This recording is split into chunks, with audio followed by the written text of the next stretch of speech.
Good evening to you all. How about a hooah? How about an air assault? Oh, we got to try that again. How about an air assault?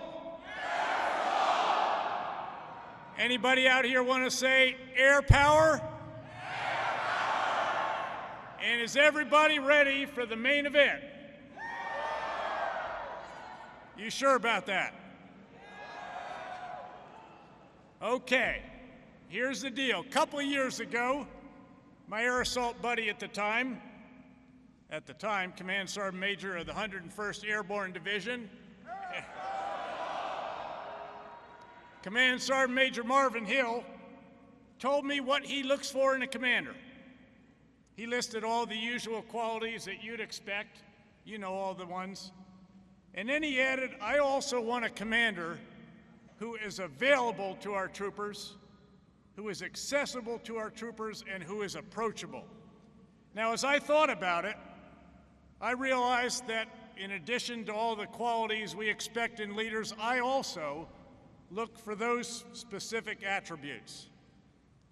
And this evening, it is my honor to introduce to you a leader who has demonstrated his concern for each of you, who's already been to the hospital to pin Purple Hearts on some of our wounded warriors, to meet with a platoon that suffered a tragic loss, and who has proven above all that he is available, accessible, and approachable by flying halfway around the world to be here with us tonight.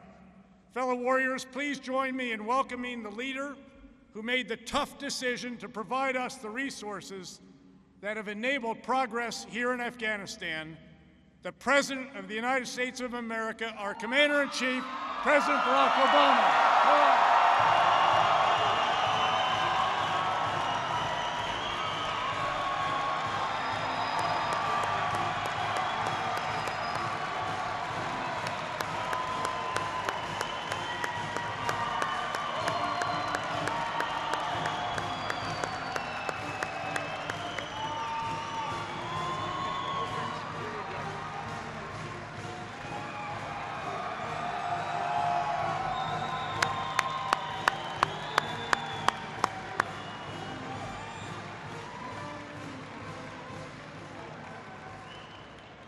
Okay, but before the President starts, I think you all know the President was out on the basketball court a few days ago. Now, he'd beaten that team 4 times already. He just scored on the guy and elbows started flying around. Now, the only explanation we can come up with is that they forgot who they were playing with. And so Sergeant Major Hill, still my air assault buddy, decided we'd give him a t-shirt. Well, okay, I got it. It's not the biggest, baddest. It's an ISAF t-shirt. It's hooah. But then, yeah, okay. But then the commander, the 43rd commander of the 101st Airborne Division, came up with a Manly Man t-shirt, and no one will mess with you if you wear this, Mr. President. Hooah!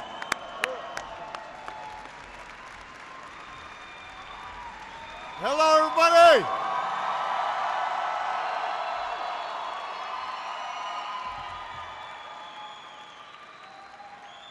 I'm sorry, Bagram, I can't hear you. Air assault. It is great to be back. Let me first of all thank the 101st Airborne Division Band. Where's the band? Give them a big round of applause. Thank you. To Chief Thomas Hager and the commander and conductor. I gather we had a couple of other bands playing Manifest Destiny and Nuts. I don't know about, I don't know how they sounded. What do you think? Were they pretty good? It is great to be back. And I apologize for keeping you guys up late, coming on such short notice, but I want to make sure that I could spend a little time this holiday with the men and women of the finest fighting force that the world has ever known, and that's all of you. I want to thank General Petraeus not only for the introduction and the T-shirts, but for General Petraeus' lifetime of service. This is somebody who has helped change the way we fight wars and win wars in the 21st century. And I am very grateful that he agreed to take command of our efforts here in Afghanistan. He has been an extraordinary warrior on behalf of the American people. Thank you, David Petraeus.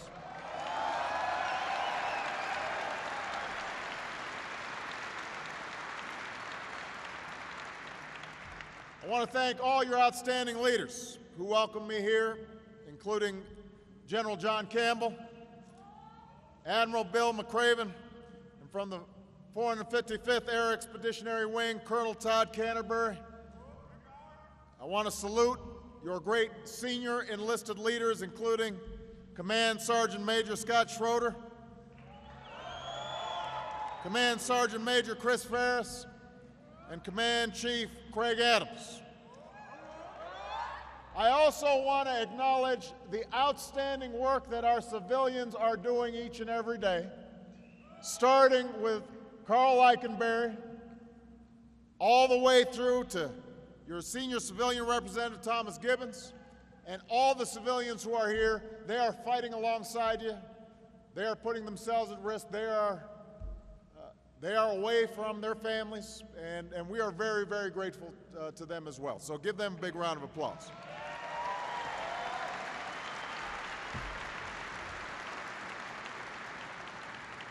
Now, I think we've got every service here tonight. We've got Army.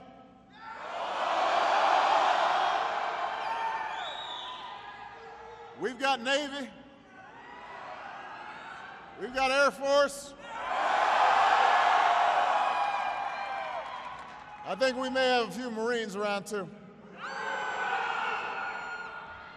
And a whole lot of folks from the 101st Airborne Division, the Screaming Eagles.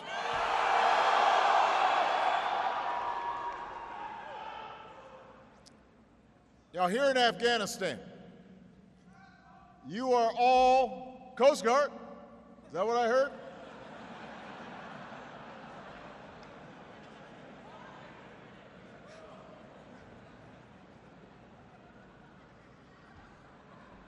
Here in Afghanistan, all of you are part of one team, serving together, succeeding together, except maybe in next week's Army-Navy game. As your commander-in-chief, I've got to stay neutral on that. We also have some ISAF partners here as well.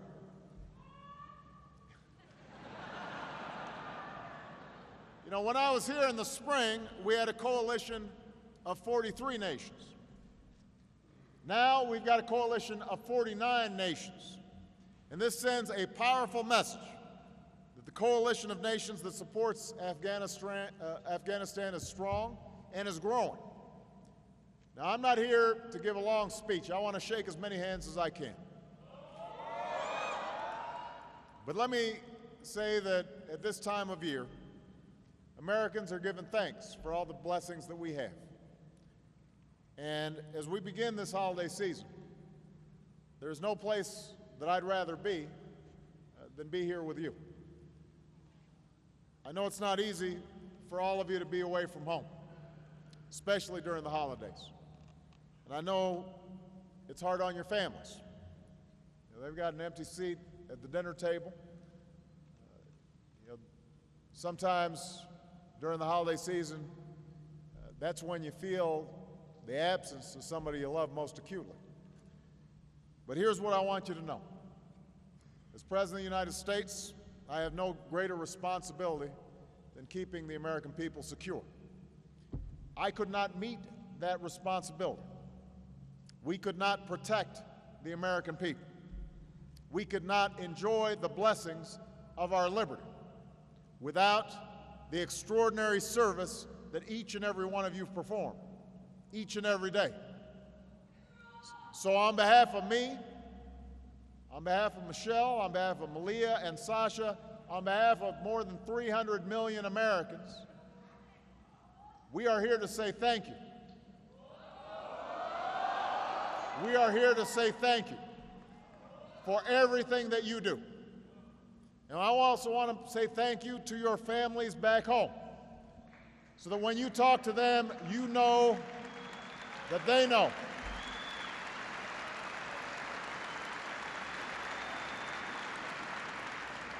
they're serving here with you, in mind and spirit, if not in body.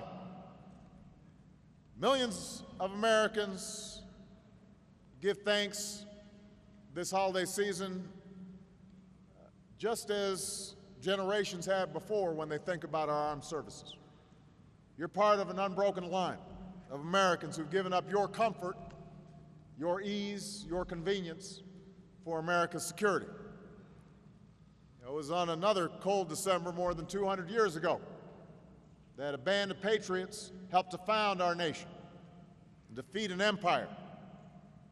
From that icy river to the fields of Europe, from the islands in the Pacific to the hills of Korea, from the jungles of Vietnam to the deserts of Iraq, those who went before you, they also found themselves in this season of peace serving in war.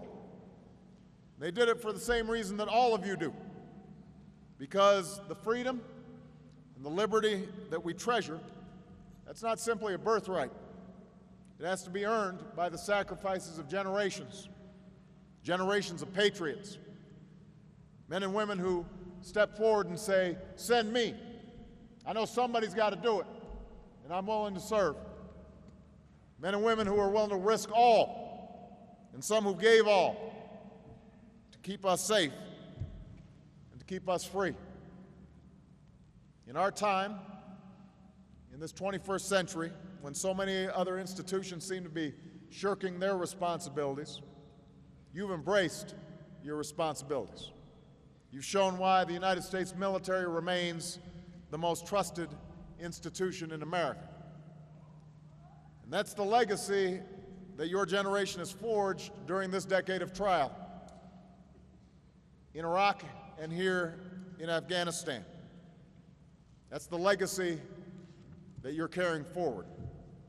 As General Petraeus mentioned, 1 year ago, I ordered additional troops to serve in this country that was the staging ground for the 9/11 attacks. All of those troops are now in place. And thanks to your service, we are making important progress. You are protecting your country. You're achieving your objectives. You will succeed in your mission. We said we were going to break the Taliban's momentum, and that's what you're doing. You're going on the offense, tired of playing defense, targeting their leaders, pushing them out of their strongholds. Today, we can be proud that there are fewer areas under Taliban control, and more Afghans have a chance to build a more hopeful future. We said a year ago that we're going to build the capacity of the Afghan people, and that's what you're doing, meeting our recruitment targets, training Afghan forces, partnering with those Afghans who want to build a stronger and more stable and more prosperous Afghanistan. Now, I don't need to tell you this is a tough fight. I just came from the medical unit and saw our wounded warriors, pinned some Purple Hearts. I just talked to the platoon that lost six of their buddies in a senseless act of violence. This is tough business. Progress comes slow. There are going to be difficult days ahead. Progress comes at a high price. So many of you have stood before the solemn battle cross. Display of boots, a rifle, a helmet, and said goodbye to a fallen comrade. This year alone, nearly 100 members of the 101st have given their last full measure of devotion. There are few days when I don't sign a letter to a military family expressing our nation's gratitude and grief at their profound sacrifice. In this holiday season, Our thoughts and prayers are with those who've lost a loved one, the father or mother, the son or daughter, the brother or sister or friend who's not coming home. And we know that their memories will never be forgotten and that their life has added to the life of our nation. Now, because of the service of the men and women of the United States military, because of the progress you're making, we look forward to a new phase next year, the beginning of a transition to Afghan responsibility. As we do, we continue to forge a partnership with the Afghan people for the long term. And we will never let this country serve as a safe haven for terrorists who would attack the United States of America again. That will never happen. This part of the world is the center of a global effort where we are going to disrupt and dismantle and defeat al-Qaeda and its extremist allies, and that's why you're here. That's why your mission matters so much. That's why you must succeed, because this effort is about the safety of our communities back home and the dignity of the Afghan people who don't want to live in tyranny. Now, even though it is a hallmark of American democracy that we have our arguments back home, we have our debates, we have our elections, I can say without hesitation that there is no division on one thing, no hesitation on one thing, and that is the uniform support of our men and women who are serving in the armed services. Everybody is behind you. Everybody back home is behind you. Everybody. From north to south to east to west, from sea to shining sea, the American people are united in support of you and your families. And as your commander-in-chief, I also want you to know that we will do whatever it takes to make sure that you have the strategy and the resources and the equipment and the leadership to get this done. You may have noticed that during these tough budget times, I took the step of freezing pay for our federal workforce. But because of the service that you render, all who wear the uniform of the United States of America are exempt from that action. And we're going to spare no effort to make sure that your families have the support that they deserve as well. That doesn't just matter to me, it's also a top priority for Michelle, to make sure that Americans understand the sacrifices that your families are making. As she likes to say, 100% of Americans need to be right there supporting you and your families. 100%. Only 1% are fighting these wars, but 100% of us have to be behind you and your families. Your generation, the generation of Afghanistan and Iraq, has met every mission that you've been given. You've served tour after tour. You've earned not just our admiration, you've earned your place in American history alongside those greatest generations. And the stories of those who served in these wars are too numerous to tell. But one of my greatest privileges as president is to get to know the stories of those who earned the Medal of Honor. 2 months ago, I presented the medal to the parents of Staff Sergeant Robert Miller, who gave his life here in Afghanistan as a member of the Green Berets. His valor, charging towards some 150 insurgents, saved the lives of nearly 24 American and Afghan comrades. Last month, we held another ceremony. For the first time in nearly 40 years, the recipient of the Medal of Honor for an ongoing conflict was actually able to accept it in person. His name is Staff Sergeant Salvatore Giunta.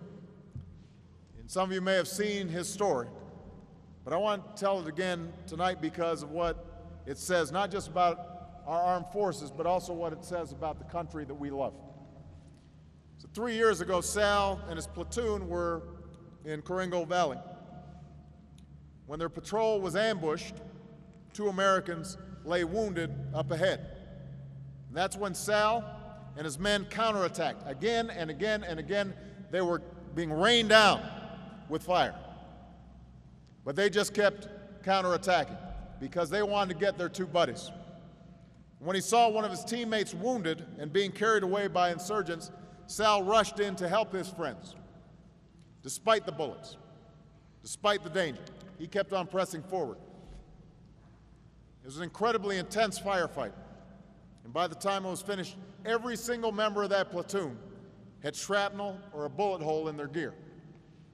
5 were wounded, and 2 had given their lives.